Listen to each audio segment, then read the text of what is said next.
오늘 하나님께서 우리에게 주시는 말씀은 신앙생활은 날마다 하는 것입니다. 잊지 않으시기 바랍니다. 오늘 말씀을 듣는 모든 성도님들이 정말 예수님의 가르침을 받으시고 건강하게 신앙생활을 이어나가시게 되시길 축원합니다. 서론으로 들어갑니다. 말뿐인 신앙생활은 옳지 않습니다. 그때그때 말로 둘러댈 수 있는 게 신앙생활이 아닙니다. 그러면 신앙생활은 날마다 하는 게 아니라 때때로 필요할 때 하는 거라고 말씀을 드리겠죠. 우리는 사람이죠. 우린 다 사람이지 않습니까? 24시간 동안 입이 더 바쁠까요? 행동이 더 바쁠까요? 우린 다 입이 더 바쁩니다. 그래서 우리는 뱉은 말을 다 지킬 수가 없어요. 분명 우리는 내가 뱉은 말을 다 지킬 수가 없어요. 그러나 경계해야 하는 게 있죠. 다 지킬 수 없다고 해서, 뱉은 말을 다 지킬 수 없다고 해서 아무 말이나 해도 된다는 것 역시 아닙니다. 분명 말에는 책임이라는 게 따른다는 것을 항상 명심하셔야 돼요.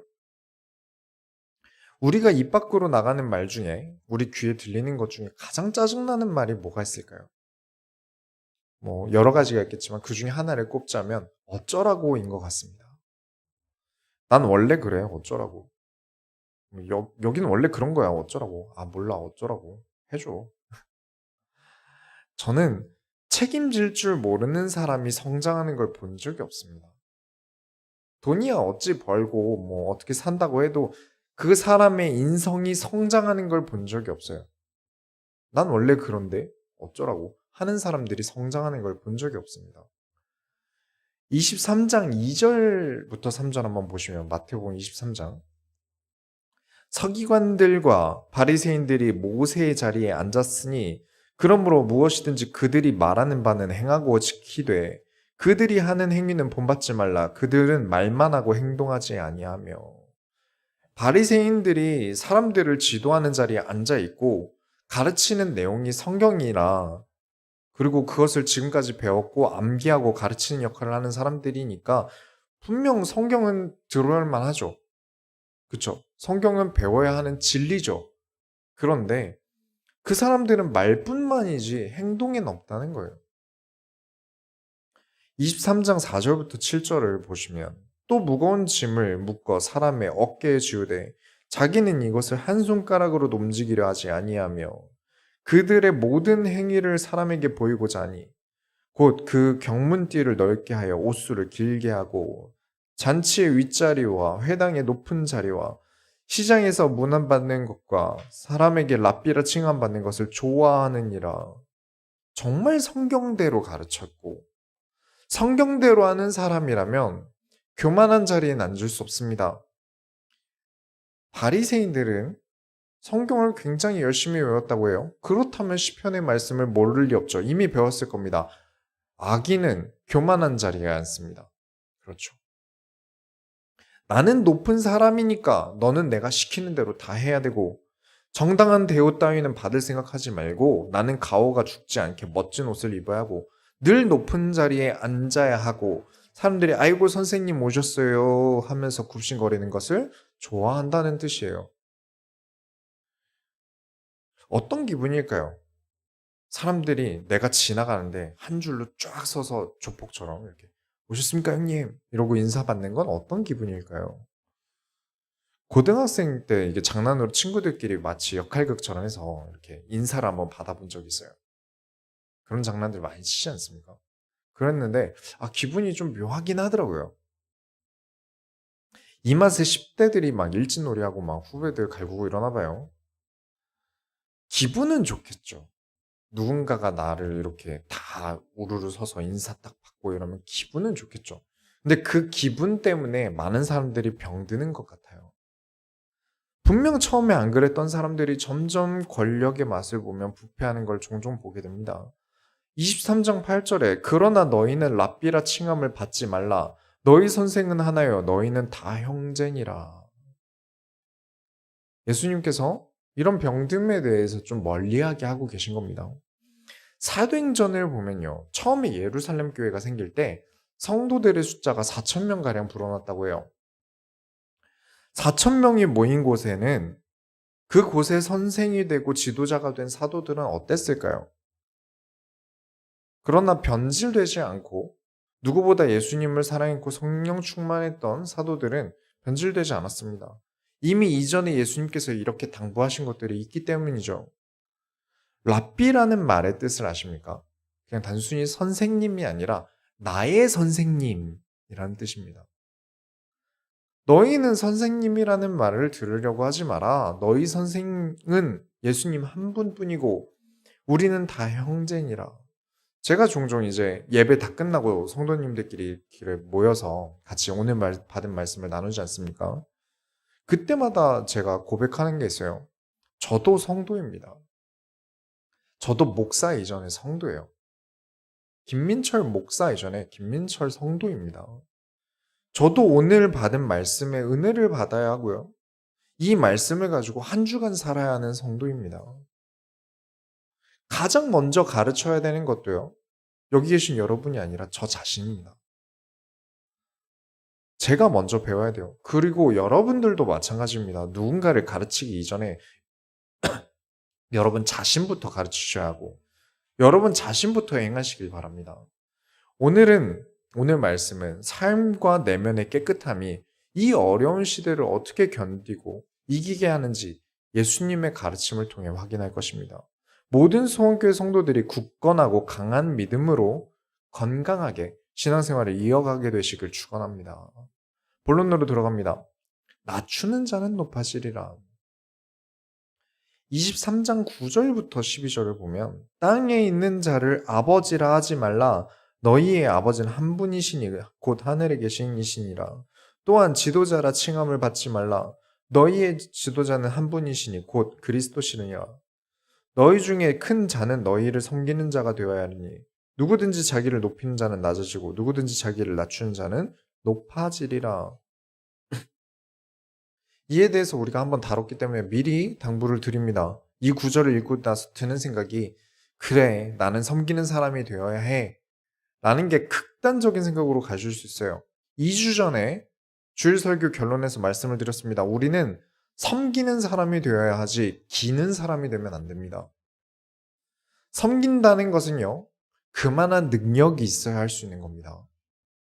우리가 어린아이 하나를 섬긴다고 해도요. 아이가 차도로 뛰어들어가면 막아줄 만한 힘은 있어야겠죠. 그 어린아이보다 힘이 더 있어야 됩니다. 배고프다고 하면 밥을 먹일 정도의 경제력도 있어야겠죠. 그런데 자꾸 섬김이라는 것을 이해하지 못하고 행동을 김으로 할 때가 있어요.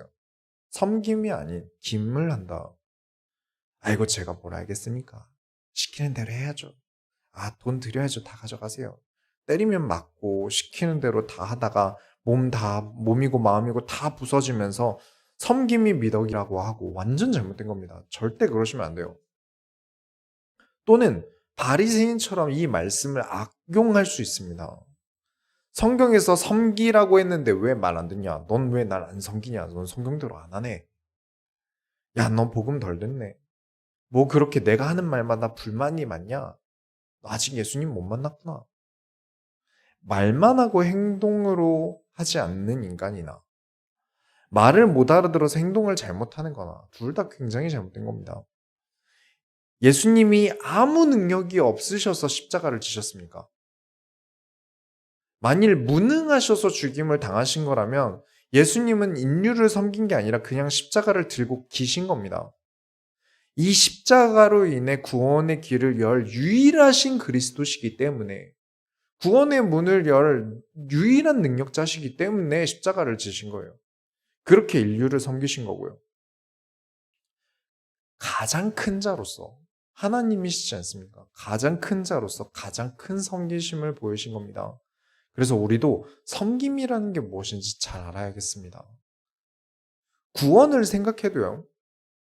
가장 큰 자는 예수님 곁에 있는 사람 아니겠습니까? 예수님 가장 가까이 있는 사람이 가장 큰 사람이에요. 어딜 가야 예수님의 옆이겠습니까? 예수님께서 우리를 위해 낮아지셨습니다. 하나님이신데도 충분히 인류를 쓸어버릴 창조주이심에도 낮아지셔서 죽임을 당하셨어요. 우리가 계속 교만하게 행동한다면 우린 예수님의 자리보다 한참 먼 데 있습니다. 절대 높은 자가 될 수 없어요. 그 교만함으로 인해서 예수님의 자리에서는 계속 멀어질 거예요. 그렇게 겸손함과 섬김을 가진 사람이 예수님을 가까이 하는 사람이고요. 그 사람이 가장 큰 자가 되는 겁니다. 교만함으로 뭉치고 좀 안다고 사람 무시하고 살아가는 사람들은 어떻게 됩니까? 13절, 23장 13절부터 15절에 화 있을진저 외식하는 서기관들과 바리새인들이여 너희는 천국 문을 사람들 앞에서 닫고 너희도 들어가지 않고 들어가려 하는 자도 들어가지 못하게 하는도다. 화 있을진저 외식하는 서기관들과 바리새인들이여 너희는 교인 한 사람 얻기 위하여 바다와 육지를 두루 다니다가 생기면 너희보다 배나 더 지옥 자식이 되게 하는도다.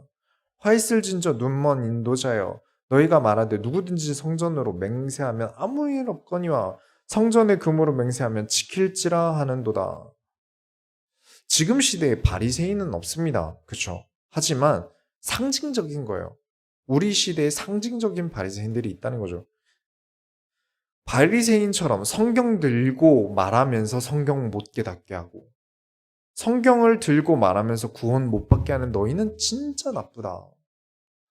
교만함, 권력 이것을 지키기 위해서 성경마저 팔아버리고 하나님도 팔아버리는 사람들이 지금도 많습니다. 세상에는 분명 많아요. 분명 하나님의 말씀을 아는 사람이라면 교만할 수 없는 게 정상인데요. 여러분은 겸손하시고요. 섬김을 가지시기 바랍니다. 섬기시기 위하여 경제로도 큰 축복을 받으시고요. 건강하시고요. 지식을 넓히시길 바랍니다. 모든 것을 더욱 풍성하게 가지고 계심으로 더욱 큰 섬김에 도전하는 모든 선교 성도들이 되시길 축원합니다. 두 번째로 속이 깨끗한 사람이 되셔야 됩니다. 23장 17절부터 18절에 어리석은 맹인들이여 어느 것이 크냐 그 금이냐 그 금을 거룩해 하는 성전이냐 너희가 또 이르되 누구든지 제단으로 맹세하면 아무 일 없거니와 그 위에 있는 예물로 맹세하면 지킬지라 하는도다. 이게 무슨 의미냐면요. 성전에 와서 무엇을 합니까? 제사를 드리죠. 서원을 합니다. 그런데 바리새인들이 조건을 건 거예요. 예물을 내라 그리고 맹세해라. 더 쉽게 말하면 돈 안 내고 헌금 안 내는 너희 소원은 하나님이 들어주시지 않는다. 이런 식으로 바리새인들이 가르친 거예요. 성전 와서 너네들이 어떤 소원을 빌면 그거 하나님 모른 척 하신다. 안 들어주신다. 예물을 내라. 이렇게 가르쳤다는 거예요. 단언컨대 헌금은 믿음의 분량입니다. 하나님을 사랑하여서 드리는 것이지 내게 어떤 큰 유익을 얻기 위해 드리는 것이 아닙니다. 헌금은 투자가 아니에요. 물론 하나님은 더 크게 축복하십니다. 그러나 축복을 바라고 드릴 때는 그건 이미 헌금이 아닙니다. 바램 없이 헌금을 드리고 하나님은 그걸 보시고 축복하시는 거죠. 23절에 화 있을진저 외식하는 서기관들과 바리새인들이여 너희가 박하와 회향과 근처의 11조는 들이되 율법에 더 중요한 바 정의와 긍휼과 믿음은 버렸도다. 그러나 이것도 행하고 저것도 버리지 말아야 할지니라. 경고하시는 거예요. 헌금보다 헌금의 의미와 내용이 더 중요합니다. 그래서 나는 의미와 내용은 알았으니까 헌금 안 해야지 그것도 잘못됐다는 거예요. 둘 다 해야 된다는 겁니다. 하나님께서 얼마나 이런 부분들을 싫어하셨냐. 나는 마음 없는 헌금은 싫다. 말라기에서도 그러셨어요. 너희가 의무라서 주는 제사 그거 그냥 똥이다. 그리스도 깨달으라고 말씀을 가르치고 그러기 위해서 드리라는 제사를 어째서 의무로만 드리고 있느냐. 지난번에 예수님이 성전에 오셨을 때도 마찬가지입니다. 마음을 다하여 힘들게 드리라는 제사를 간소화하기 위해 쉽게 성전 와서 돈 주고 양이나 소를 사서 제사로 드리고 그렇게 하라고 절대 하신 게 아니란 말이에요. 하나님께서. 그렇게 힘들게 양과 소를 데리고 오는 그 시간들이 다 기도였다는 거예요. 성전에서 하나님께 그렇게 힘들게 먼 곳에서부터 소와 양, 짐승들을 데리고 오면서 성전에 딱 도착해서 하나님께 제사를 드릴 때 고생들이 스쳐 지나가면서 얼마나 많은 것들을 깨닫게 되겠습니까? 한번 해보세요. 힘든 일, 어떤 프로젝트 등등 거치고 난 뒤에 마음을 담아서 헌금해 보세요. 헌금에 이번 무슨 프로젝트 감사 헌금 적어서 한번 드려보세요. 다를 겁니다. 내 마음속에 의미가 다를 거예요. 하나님께서 나와 함께 하셨고 가르치셨고 인도하셨다는 증거가 헌금이어야 합니다. 그 먼 길을 힘들게 도착하면서 하나님께서 이만큼 나를 지켜주셨다라는 증거가 헌금이어야 돼요. 그게 제사여야 합니다. 23장 24절에 맹인된 인도자여 하루살이는 걸러내고 낙타는 삼키는도다.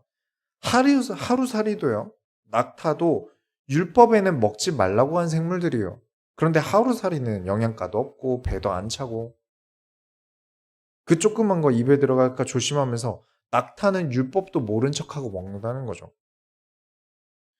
26절에 눈먼 바리새인들이여 너희는 먼저 안을 깨끗이 하라. 그리하면 겉도 깨끗하리라. 그러면서 어떤 예시를 드시냐면 너희 조상들 중에 선지자들을 죽이고 학살하던 사람들과 너희는 하는 행동이 똑같다. 돈 그렇게 좋아하고 자기에게 이득이 된다면 사람도 죽일 수 있으면서 너희는 뭐라고 하느냐? 우리가 옛날에 태어났었다면 선지자를 죽게 내버려 두지 않았을 거다라고 한다. 하지만 너희는 분명히 선지자들을 죽였을 사람들이다. 그러면서 아주 상욕을 하세요. 23장 33절에 뱀들아, 독사의 새끼들아, 너희가 어떻게 지옥의 판결을 피하겠느냐?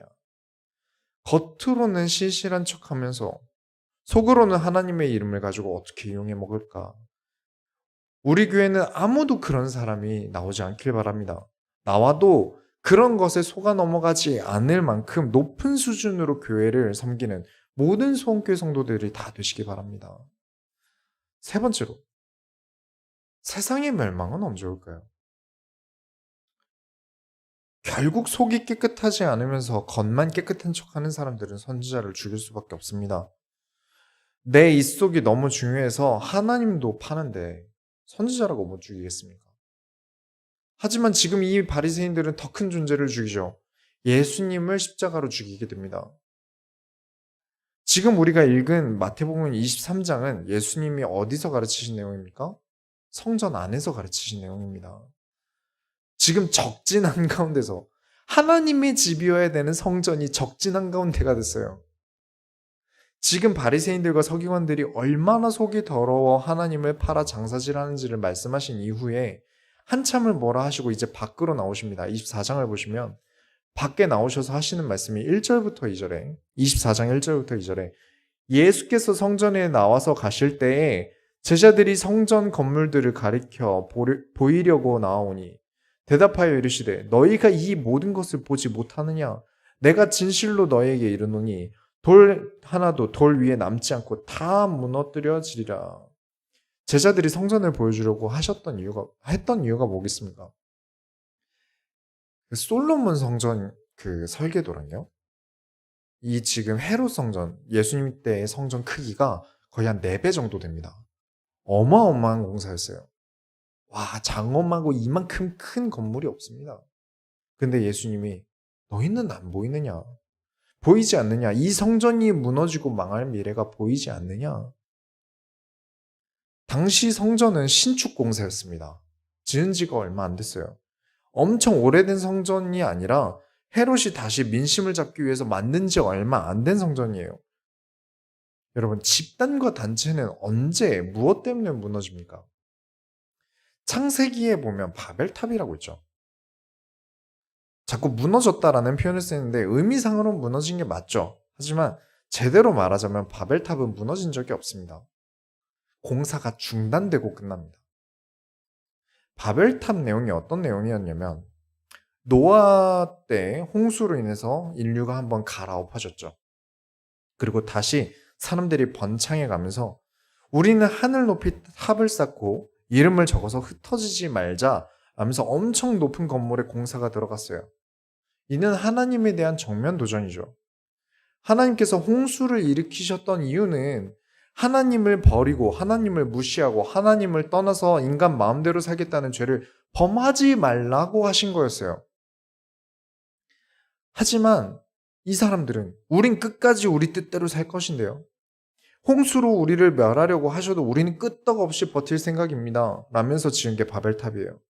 그래서 하나님께서 언어를 전부 흩으시고 서로 언어가 통하지 않아서 공사가 중단됩니다.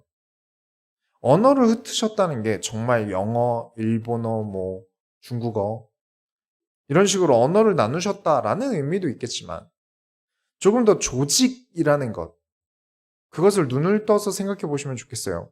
우리가 똑같은 한국어를 쓰는데 말이 안 통한다 라는 사람들 보신 적 있으십니까? 저 사람이랑은 말이 안 통해서 일을 못하겠다. 말을 해도 단어들이 너무 저렴해서 평범한 대화를 못하는 사람들도 있고요.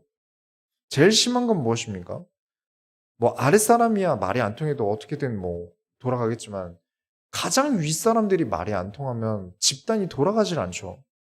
내 이득, 돈 몇 푼 남긴다고 내 입속 채우려고 아무리 지금 일이 과하다고 밑에서 얘기를 해도 이게 뭐가 과하지? 이게 뭐가 어렵지? 대화가 안 통하는 거죠. 그렇게 집단은 유통기한이 짧아집니다. 언젠간 무너지게 될 거예요. 서로가 어떻게든 남이 망하든 말든 내 이득만 보겠다는 집단은 어떻게든 무너지더라고요. 왜 중소기업에 대해서 사람들이 부정적이게 됩니까? 그 사이사이 너무 지저분한 것들이 많이 끼어 있어요. 월급에 대한 거든 야근 문제든 일하는 사람들끼리 어떻게 횡령을 하고 월급 루팡을 할까 고민하는 태도 등등 그 모든 게 대화가 안 통하게 됩니다. 그럼 돈이라도 많이 줘야죠. 근데 그렇지도 않죠. 우리 소원교회는 언제나 하나님의 영광만을 생각하고 하나님이 우리를 통해 이루시는 소원만을 바라며 움직이는 집단이 되길 바랍니다. 그래야 무너지지 않아요. 23장 3절에 24장 3절에 예수께서 감람산 위에 앉으셨을 때 제자들이 조용히 와서 이르되 우리에게 이르소서 어느 때에 이런 일이 있겠사오며 또 주의 임하심과 세상의 끝에는 무슨 징조가 있사오리이까. 이 구절부터 이 종말에 대한 관심이 많은 분들이 눈여겨보시는 게 많아요. 말세가 언제인가? 여러분, 말세는 언제일까요? 언제 종말이 올까요?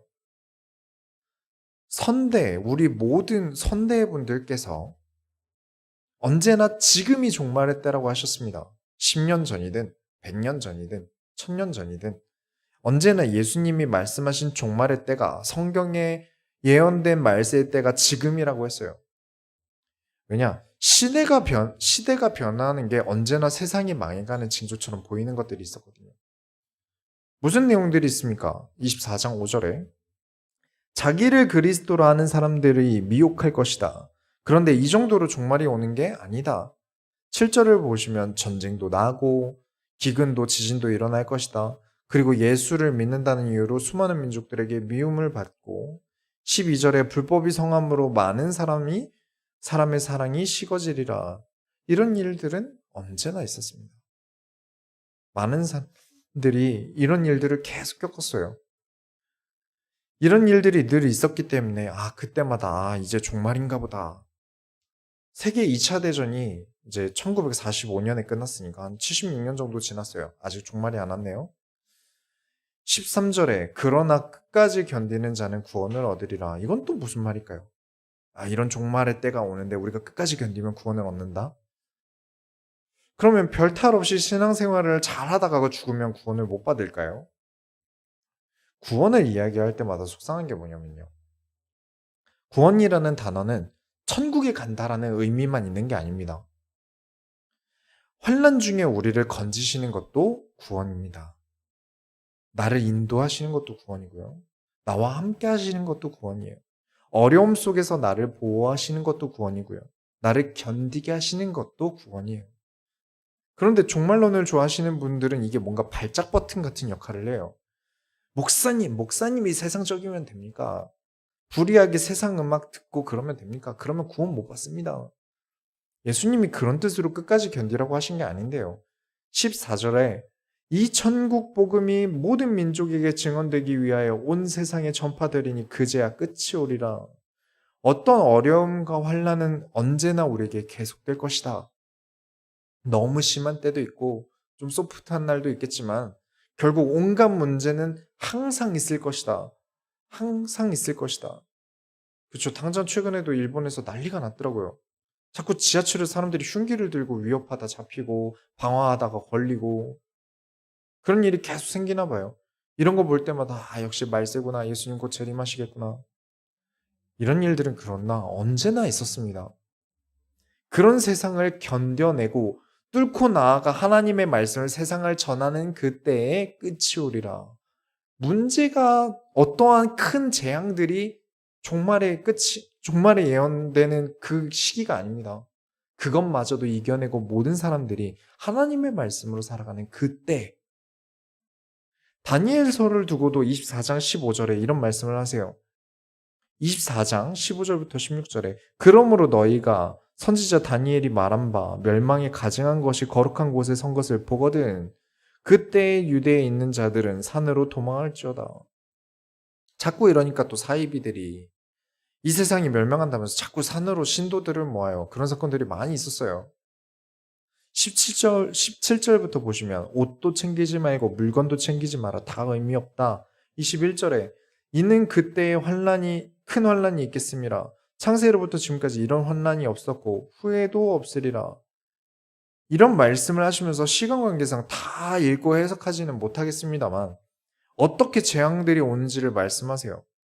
그러나 저는 여러분들이 어떤 재앙이 오는 것에 너무 연연하지 않으셨으면 좋겠어요. 분명히 있겠죠. 우리가 상상도 못할 재앙의 끝이 있을 겁니다. 그러나 거기 너무 연연하지 않으셨으면 좋겠어요. 진짜 여러분이 기억하셔야 되는 것은 23절에 그리스도가 왔다, 내가 그리스도다 라는 말을 누군가 해도 절대 믿지 말라 하셨습니다.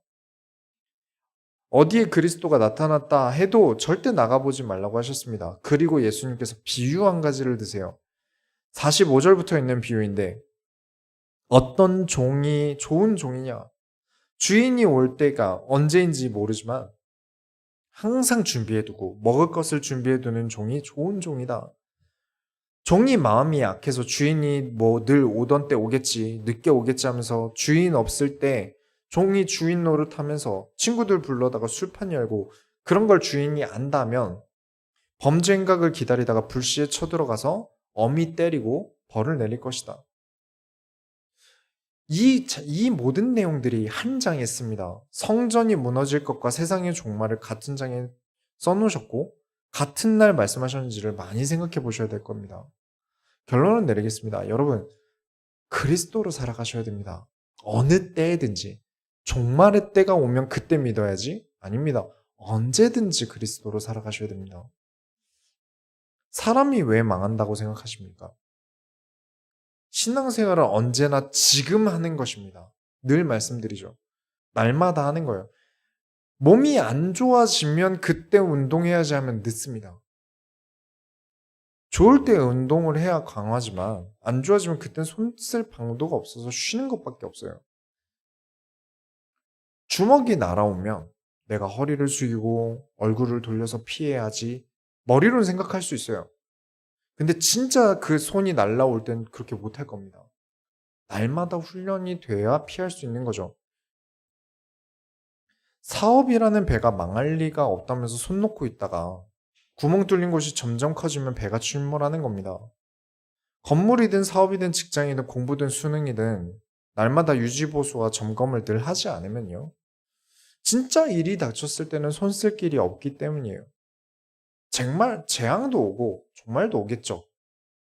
그렇다고 재앙과 종말만 신경 쓰다가 하나님과 함께 하시면 놓치고 성경은 보지도 않고 온갖 자료들만 보고 따라다닌다면 결국 진짜 행복한 신앙생활은 한 번도 못할 거예요. 바벨탑 공사가 중단된 것처럼 서로 자기 이득만 생각하고 자기 이야기만 한다면 아무것도 완성되지 못할 것이고요. 예수님 때의 성전처럼 자기 이득을 위한 세력들이 하나님의 이름을 팔아넘기고 있다면 결국 거기도 무너질 것입니다.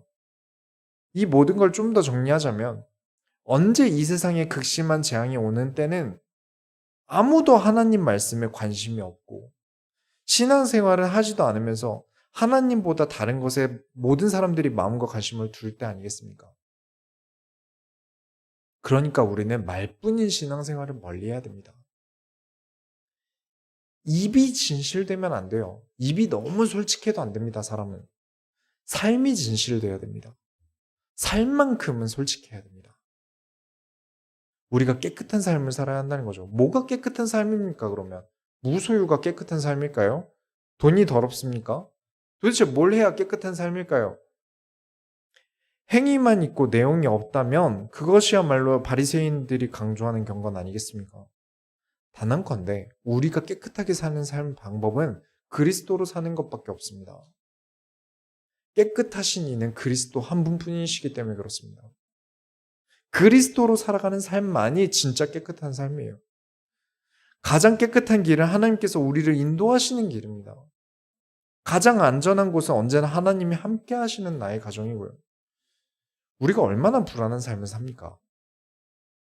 코로나는 터졌지, 미세먼지는 심하지, 환경오염도 심하지, 살인사건은 뭐 하루가 멀다고 계속 일어나지, 경찰은 법으로 워낙 무능하게 만들어놔서 시민을 지키는 역할이 아니라 사고 뒤에 수습하는 역할이지. 뭐 하나 안전한 게 없습니다. 언제 불시에 어떻게 될지 몰라요. 항상 점검을 하는데도. 언제나 그랬어요. 늘 그래왔습니다.